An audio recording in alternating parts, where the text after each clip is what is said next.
Transmission. Okay, and we are live. Hi, I am James with Crumbling Keep, and I am here with Lore Mother. Hi, I'm Lore Mother. You can also find me on the Twitter at Maury Lore Mother. Yeah. And we're gonna rock your face with some holiday world building information. So, Lore Mother, hmm world building is your thing. Tell us a little bit about that. Yeah, world building is my thing. I actually worked at Wizards of the Coast for about a year and a half, both on the world building team for Magic the Gathering first, and eventually on the franchise team for Dungeons and Dragons. I have been building worlds for TRPGs and just for fun since I was 12.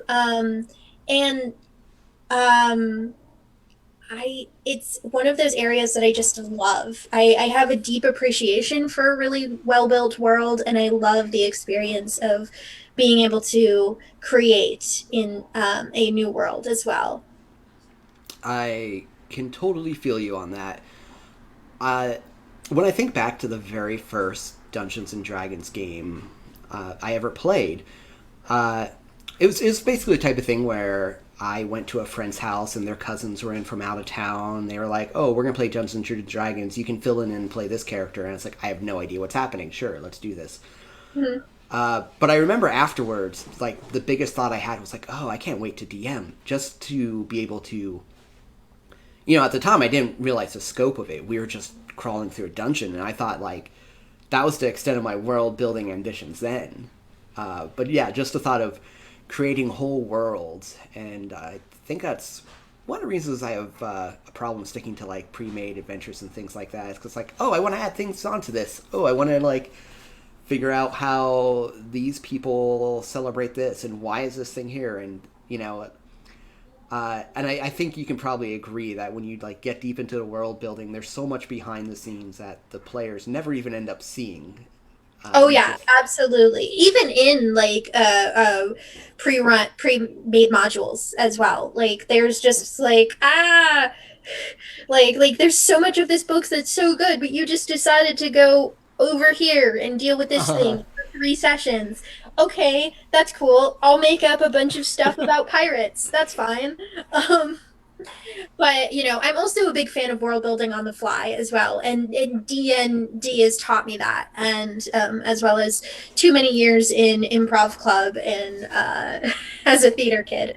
Um, but there's so many different techniques you can use for world building, and sometimes some of those more organic choices that you or your players make can be really genius, and you can later expand on those when you get the time to sit down in front of a Word document and do research and yada yada yada.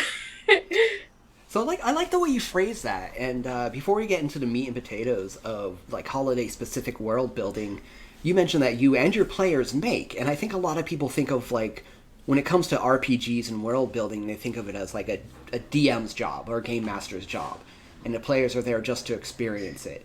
Um, and I think it's really fun to let the players in on world building. I think there's ways you can do that. But yeah, do you want to talk about that a bit? Like, when you mentioned the players. I One of the reasons I fell in love with TRPGs is the collaborative world building and collaborative storytelling aspect of it.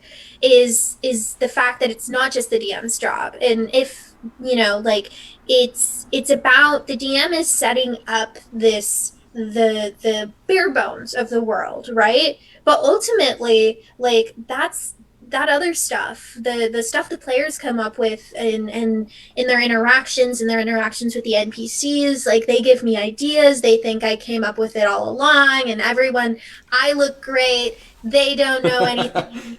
We're all good, right? Everyone's happy.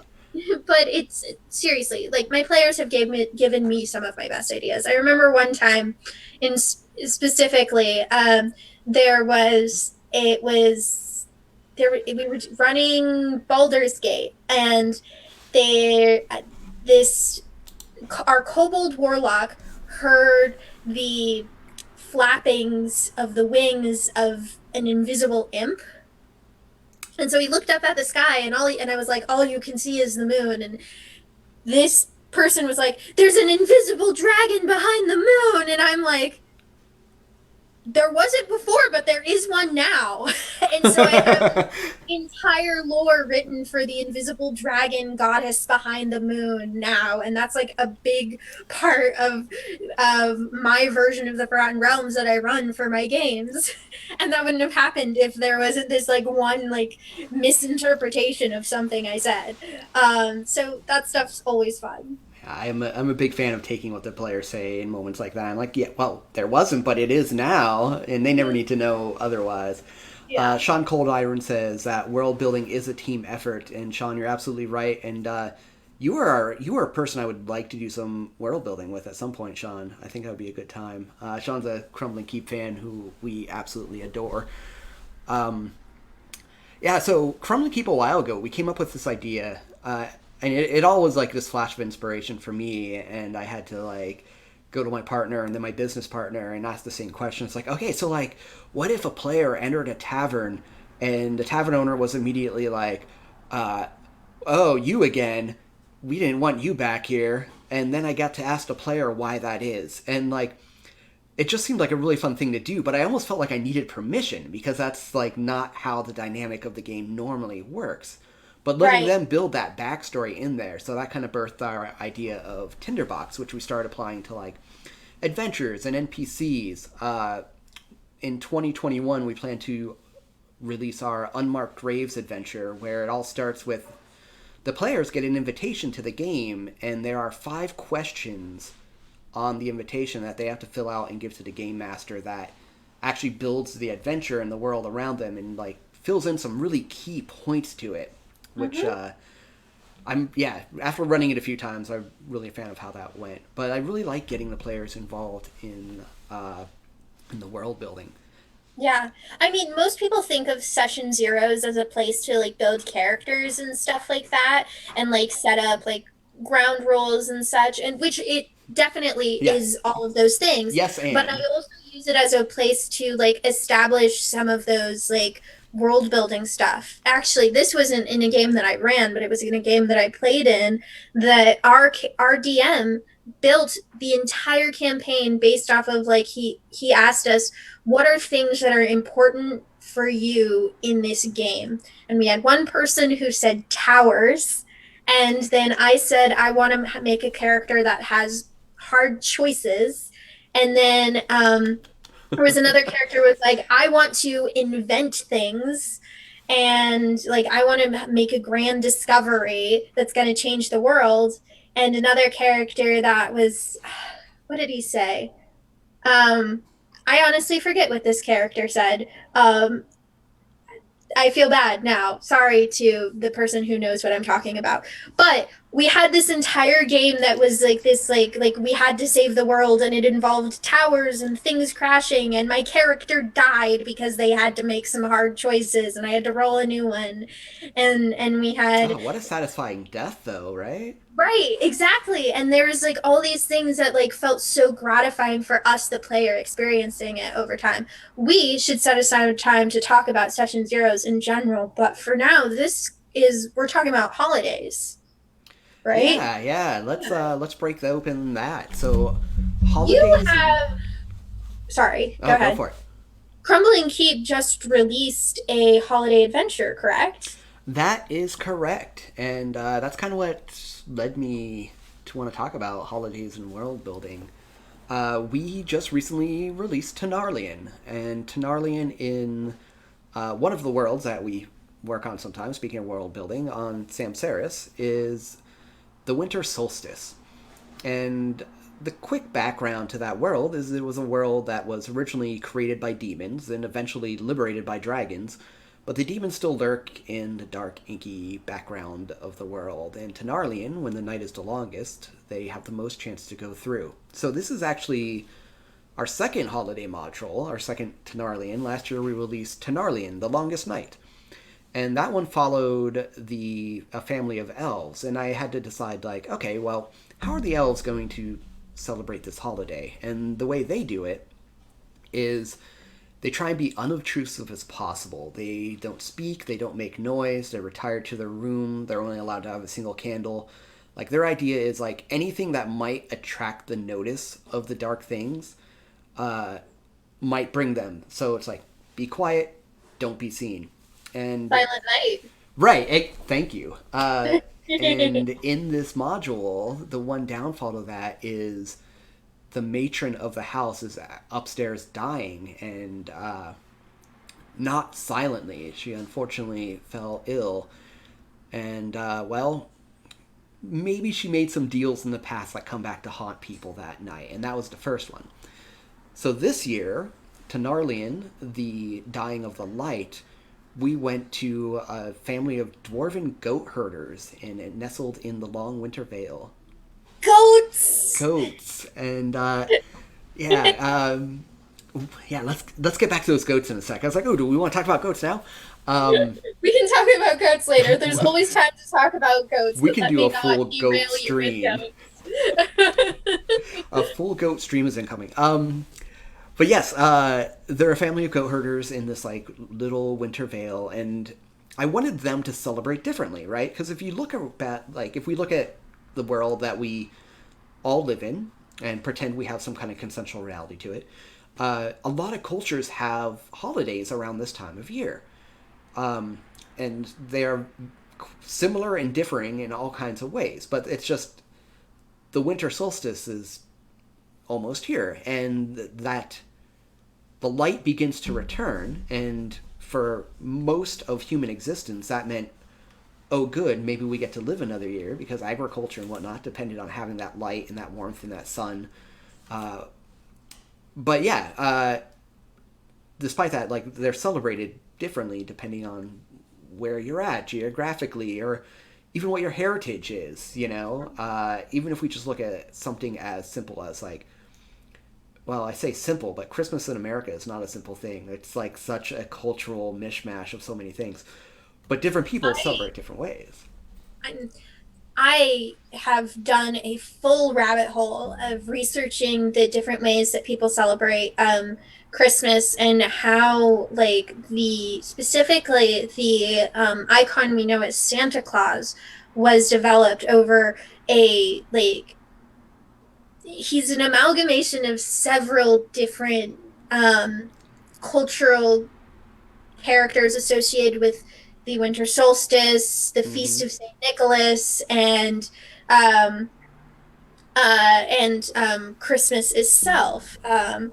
And one of the things that I stumbled onto that I really liked was the frost wizard Moroshko, or Dead Moroz, as he's sometimes Oh, called. that's so good. Yeah, and he was the inspiration for the character we might know as Drac Frost as well. But he is a Russian slash Eastern European uh, Santa Claus like figure. And one of the interesting things about him is he's the only version of this kind of character associated with like the winter and stuff like that that has a female sidekick in Snegoruchka. And so I actually incorporated that into the Icewind Dale campaign that I'm running right now. And there's the Frost Wizard is a big part of it, and like has a like is combating Oral and Levistus and these different entities that have domain over ice and frost, and how they like communicate it is like a big thing. And I like taking inspiration from holidays, even if I'm not incorporating the holiday itself into my campaigns, and just traditions as well, which can make for some really fun, just like festive sessions that your players can enjoy if this time of year. Yeah, and there's just so much good real world stuff to pull from. Uh, and well, okay, getting away from the dwarves for just a moment more on that real world thing. Uh, Brad and I, Brad is my business partner in Crumbling Keep. we decided this year to do a kind of riff on the 12 Days of Christmas, and we did the 12 Days of Cruel, which we've been posting one daily over on our Facebook page. But the idea behind it was like we just looked at a lot over the world, Yule and Christmassy traditions, and just got to pull so many great characters. And obviously, we started with Krampus because how can you not? So day one was Krampus, but then we got into some lesser known things like we've hit up Yule Cat, Frau Pretsch, I believe it's pronounced, and like there's a lot of just there's just something about the holidays that really brought out the child murdering in people, Hmm. which what better time of year, I guess. But yeah, it was an interesting dive. Yeah. But the dwarves, so how do they celebrate differently? And the idea was, as aside from the elves who try and be quiet and not seen and not heard, they light huge fires to drive back the dark. And I based the whole adventure kind of around that idea, in that the lights start going out. And the players have to deal with it from there. And every time they lose a torch or the light goes out, bad things happen. So it was definitely a fun bit of Yeah. world building adventures. I remember when you described it to me, I was immediately like, oh, so it's like Alan Wake, but in a TRPG. Yes, and I hadn't thought of it before you said that. And when you said that, like it just hit me like, yes, you're absolutely right. The lights go out and everything is horrible. And it was, it's meant to be a one shot, and it comes with pre-made characters so that you can just like no one has to do any prep. You can just roll with it because it's like it's got some board game type aspects to it, in that there's like some resource management and things. Like you do not have enough light to get out of there, and you need to figure your life out to figure that out. Um, but yeah, like if your flashlight stops, oh man, that was such a good game. I want to go back and revisit Alan Wake someday. Yeah, I like a lot of the world building from it. You know, some of the actual gameplay stuff I'm not the biggest fan of, but it did do a lot of really cool innovative stuff, and like kind of like being inspired unintentionally or not from that for a TRPG thing, I think is super cool, especially for something that like, you're basing it around the solstice when there is like the least amount of light in the day, and like this idea like I mean, since the dawn of time, like there's been like stories and folklore about like, being afraid of the dark, and because Mm-hmm. there's like, the bad things happen when it's dark out and stuff like that. So I think that's like a very fascinating and fertile ground for world building for sure. Yeah, it's dark. You can't see. It's generally colder. I have this kind of dark theory that humans like to cuddle at night because A, more body warmth, and B, they know if someone else got carried away. Um, and I don't know if that's true, but whatever the case, I hope that doesn't Probably the ruin it for former at anybody. the very least. Yeah, definitely the former for sure. Because man, cold weather. Well, let's talk about getting holidays into people's games. Um, so yeah, getting holidays in people's games. I think a good place to start is thinking, what makes a holiday? Why is there a holiday? Do you have any thoughts on like using real world examples or anything like that? Right. So like why people celebrate a holiday, as we've talked about before, like Christmas has become something completely different than it was even 100 years ago. In the United States, it's celebrated differently all over the world, and it's has a lot of like associations with other holidays that are get celebrated around this time of year, and that Mm-hmm. has to do with like the a lot of these holidays tend to get practiced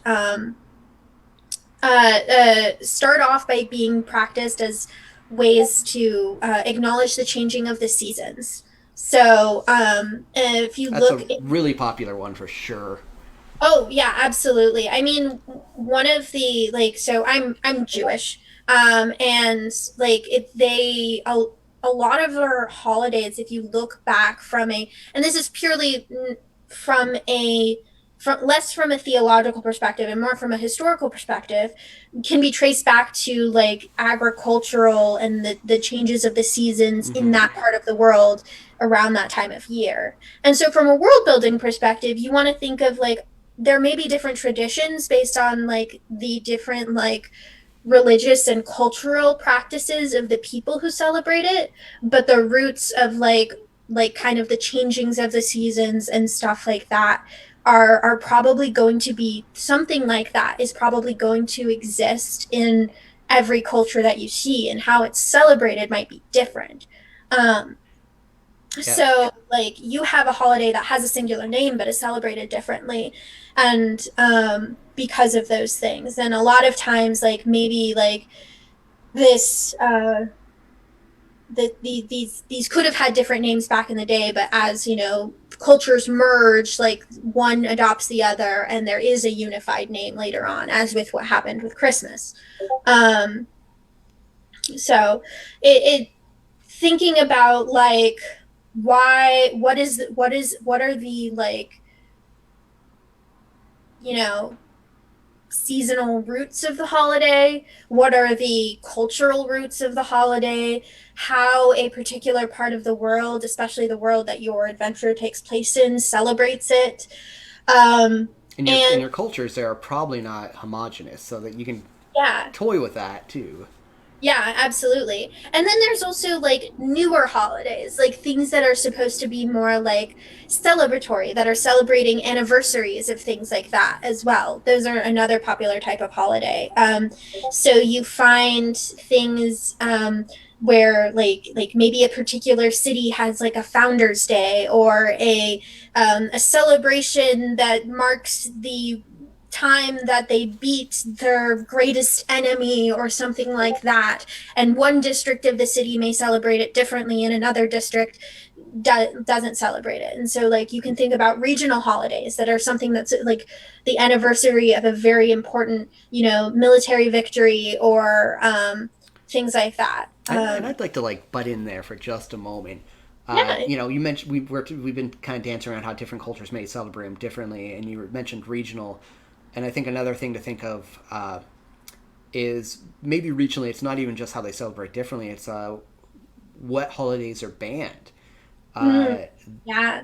like Christmas was done away with in America for a while because it was thought of as like a raucous kind of heathenistic celebration, Mm-hmm. which is hard to think about if Yeah. you're like with yeah, how it's perceived today. But well, that was largely Well, the a commercialization of Christmas didn't really start in into what we know it today until like really in like the around like the 20s and 30s. yeah, Yeah. totally, which is So, so it's so wild to think about how, in a sense, how new our mhm. version of Christmas is. But you Yeah. get some department stores, and that changes everything.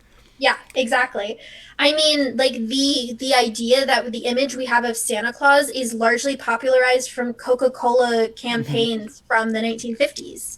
Like it wasn't until they started depicting him as this jolly round fat man to match with the red color of the Coca-Cola like logo that we really got that in our brain. Just like But a like, you know, other holidays as well, like so Hanukkah, a lot of people know the story of like, you know, the oil lasting for 8 nights and such, but it's the celebration of a military victory. Um, right guerrilla warfare, and they won. yeah, Yeah. yeah, against the Greeks, I believe. And you know, the Jews, as we know, have been in various points in history in situations where it probably wouldn't be good based on the people who are currently controlling where the Jews live to be have celebrating a holiday that's surrounding a military victory. So they changed the holiday to safely continue to practice it, but making it this sweet story, making this sweet story up and telling it to the children so they can still celebrate it, but it didn't have the same connotation, Yeah. and they didn't talk about it that way. So that's where we get the the the the oil lamp story, right? And so like thinking about like like that, like you talked about like if the holidays were banned, or like whether it would be dangerous to celebrate a certain holiday in a certain type of way. Um, so And I think there's like a popular trope in world building of the like cultures in decline and what existed here before. And I think especially when it comes to like world building in Dungeons and Dragons, because with that you get the double whammy of like, well, there's ruins and dungeons, so something must have abandoned them at some point. mhm. Uh, but yeah, it's a fun thing to play around with. Like, okay, so the current people in your world celebrate this holiday like X, but what are its roots? You could base a whole adventure around that. Mhm. If you start going back to like, well, whoever lived here before started the holiday, and it was really about this. If it was about uh, like if we take Halloween for an example, Yeah, where that's Halloween, right? It's a good one for another this. great example of a holiday that has changed. Yeah, and yeah, because nowadays it's dress up in costumes and go around Right. and get candy, which is Yeah. awesome. Yeah. But But originally, it's like a combination of the our version of Halloween is a combination of so many different types of um mostly two different holidays. So All Saints Day, All Souls Day, mhm, and uh Samhain.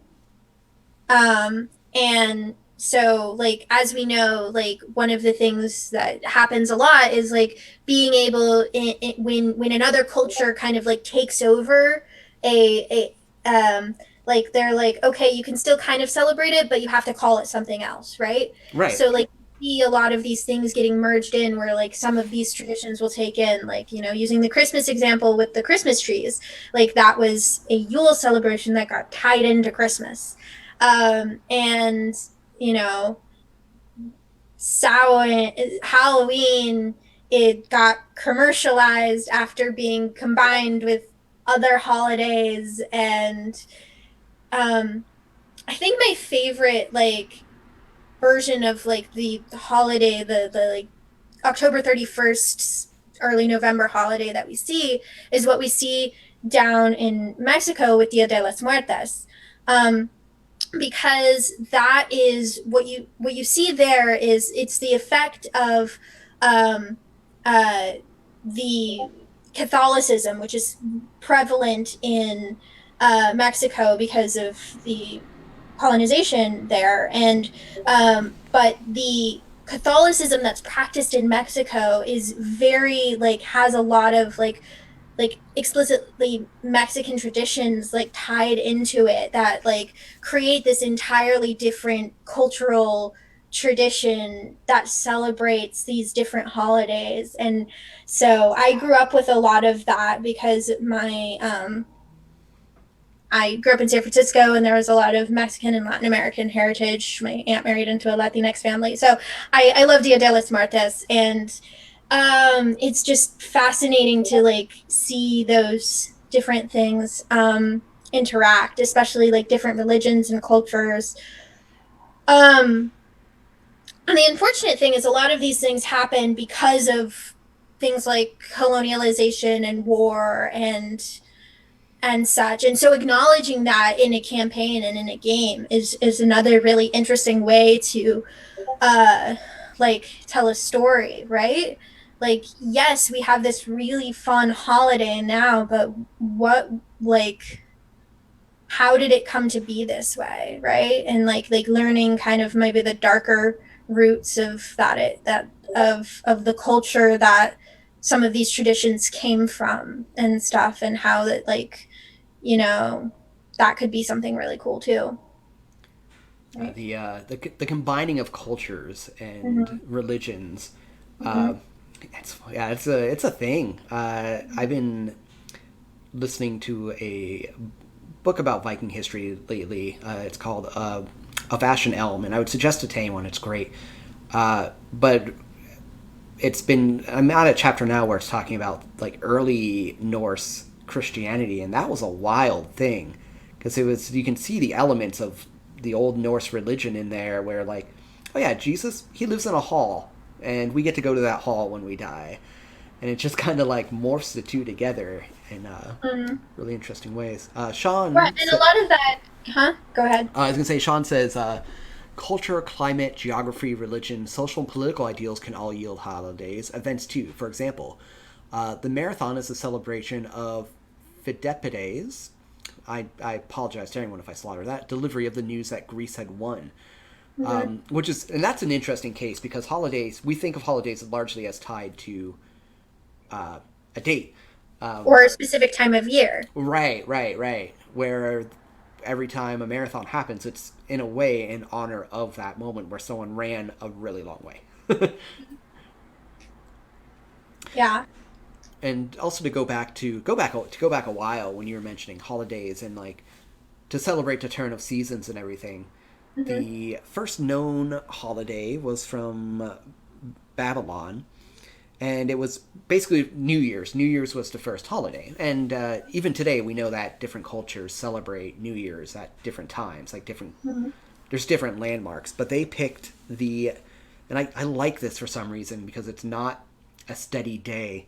The first new moon following the vernal equinox, so sometime in late March, which uh, if anyone's a gardener, for a lot of places, that's when you start getting some seeds in the ground. Hmm. Unless you're lucky enough to be in the Pacific Northwest, then you get some in February if you're lucky. Yeah, yeah. So a lot of those, like, because if you think about holidays, right? Like, I would imagine that their roots are in early calendar systems. I'm not an expert in this by any means, but it would make sense that, from what I know about early calendar systems, is that they were a lot of times like it was tracking like what to expect with the seasons and such, and the and being able to communicate that. So that's another like interesting thing to think about with world building and holidays and such, is to think about like what kind of calendar your world uses and how that affects your holidays. Like, is it a solar calendar or is it a lunar calendar? So, Yeah, that's an excellent thing to bring up. Would you mind hitting on the differences between those two? so solar calendars are based around 365 days. Um, Lunar calendars are as well, but they are essentially more based off of like every month. And it, I'm not an expert on this. That's fair. That's fair. But I know that like again, I'm Jewish and they use a solar lunar calendar. So it's 365 days. But then, eventually people realize that like because of, you know, leap day, we have leap day in our solar thing to make up for it. In the solar lunar calendar that the Jews use, we add an extra month every 4 years. So just like, gosh, and now I can talk about astronomy and like whether or not your world has more than one moon, and that might get confusing. And now I'm starting to think too hard about all of this. That sounds like it would be some awesome future material.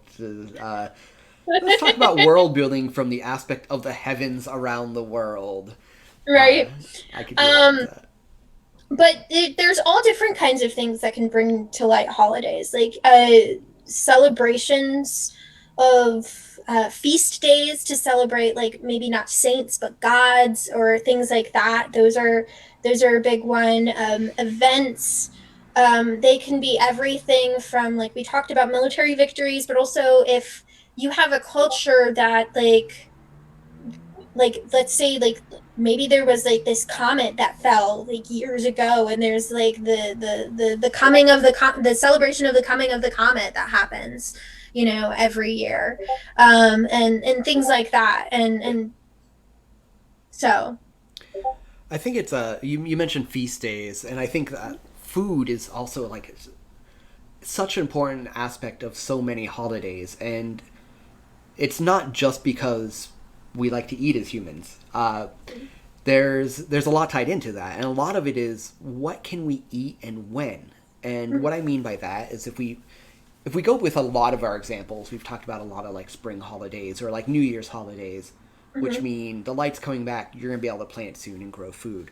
But mhm, there's also harvest holidays. But even if you look at like the specific foods that people eat on holidays, like to take a example that's maybe slightly out of favor recently, but stretches back to the Middle Ages, fruitcake.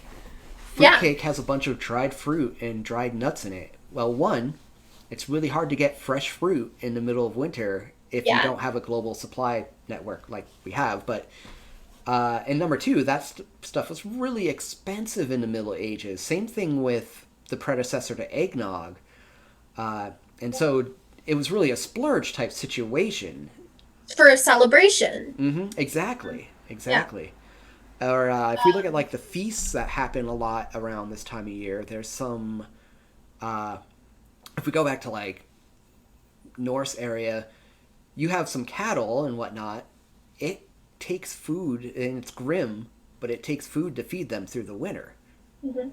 So this time of year was they'd feast because it was one of the few times a year where they'd have fresh meat because they would slaughter a lot of the livestock, so they didn't have to have food for them and then dry and preserve the rest. But while it's fresh, you have to get while the getting's good. So it's food is food is essential to the human experience, and a lot of holidays revolve around that. One of the things I always find interesting about holidays is uh, finding ways to teach the children. So a lot of times you'll find that holidays that celebrate specific things, like you have to find a way to engage a child so that they know how to celebrate it. So like toys, presents, games, things like that, certain things that are very like that Interesting. are definitely created just so that the children have something to do so that they can start to associate joy or like celebrating this holiday and be taught this like part of their culture. And so thinking about what kind of games are played by the children or what kind of like rituals the children do, whether that be like dressing up or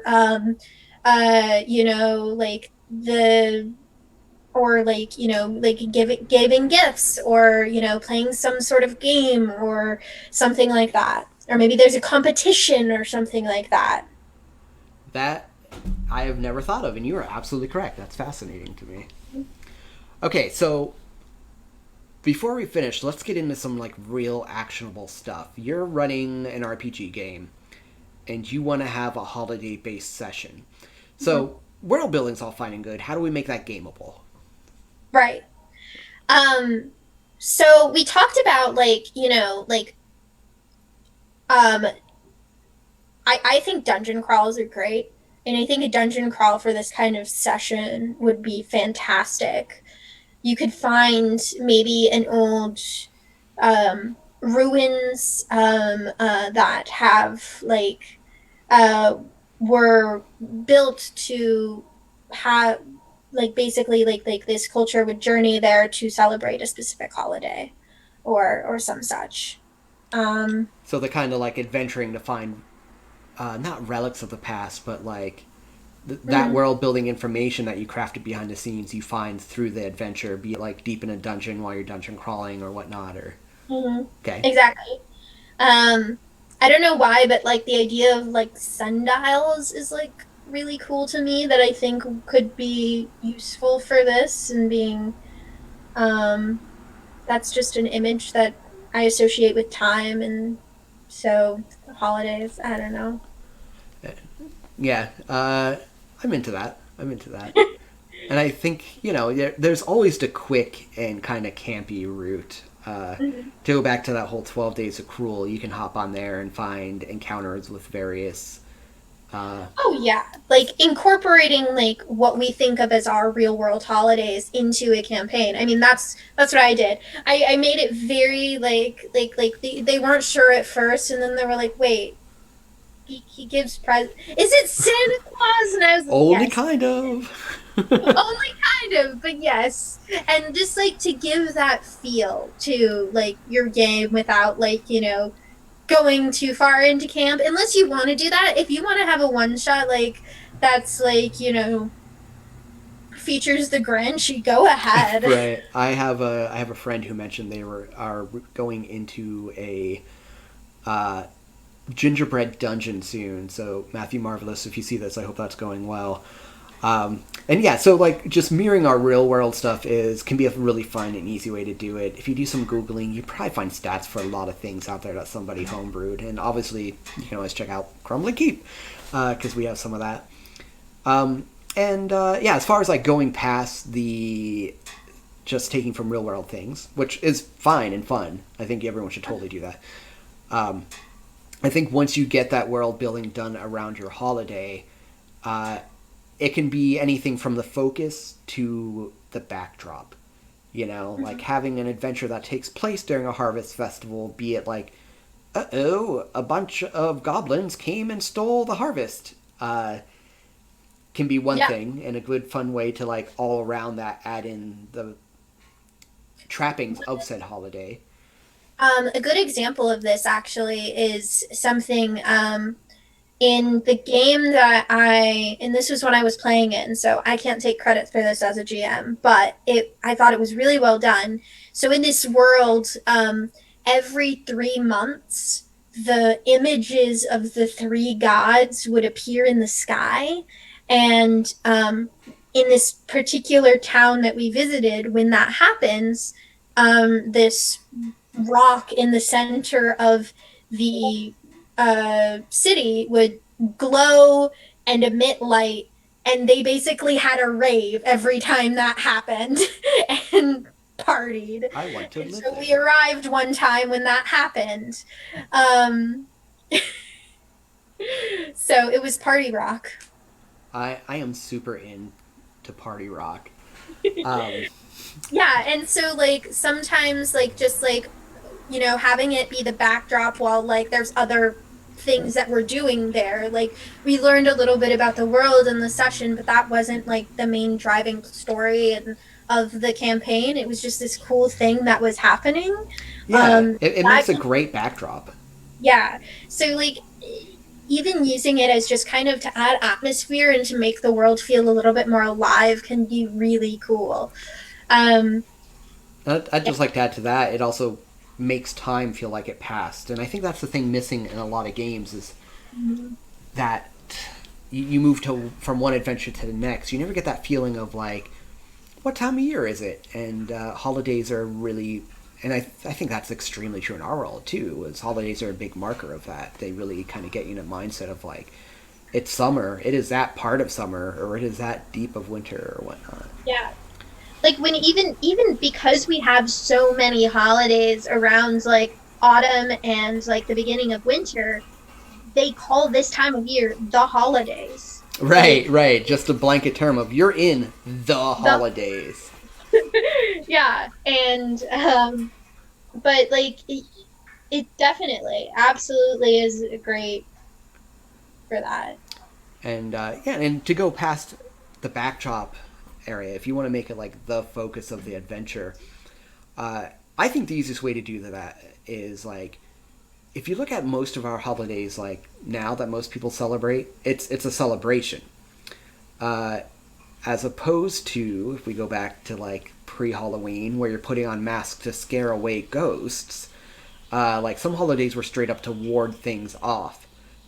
So it's an easy hop, skip, and a jump to be like, well, if you're wearing masks to scare away the ghosts, what if the ghosts get too powerful? Or what if someone doesn't have a mask and then you have an adventure? Or in the Right. case of like Tenarlian, if you're lighting fires to keep away the demons, what if those fires go out? You know? So yeah, I think if you're like looking for more than a backdrop and you're like, this adventure is about this holiday. What is the holiday keeping away is a really fun and easy route to go with that. Mhm. Well, excellent. This has been a lot of fun. Thanks so much for doing this with me. Absolutely. This was a lot of fun. I hope to come on and chat with you more about all kinds of things. Yeah, yeah. If anyone has any world building topics they want to see us do in the future, please hit those up in the comment. We just need an excuse, so go ahead and give it to us. And if you have thoughts or questions about holiday world building, feel free to post those in the comments too. Or if you want to go get a hold directly of Lore Mother, remind us where we get to you again. Yeah, you can find me on Twitter. That's at Mori Loremother, Morri Loremother. And you can always find me on Twitch, twitch.tv/Loremother, where sometimes I'm on there just hanging out, playing games. And that's it for right now. But stay tuned. There's more stuff. I'm mostly on the Twitters. And yeah. And if you are looking for somebody to run your very awesome D&D game, Lore Mother is one of our professional DMs. So if you go to professionaldungeonmasters.com, you can find more information on that.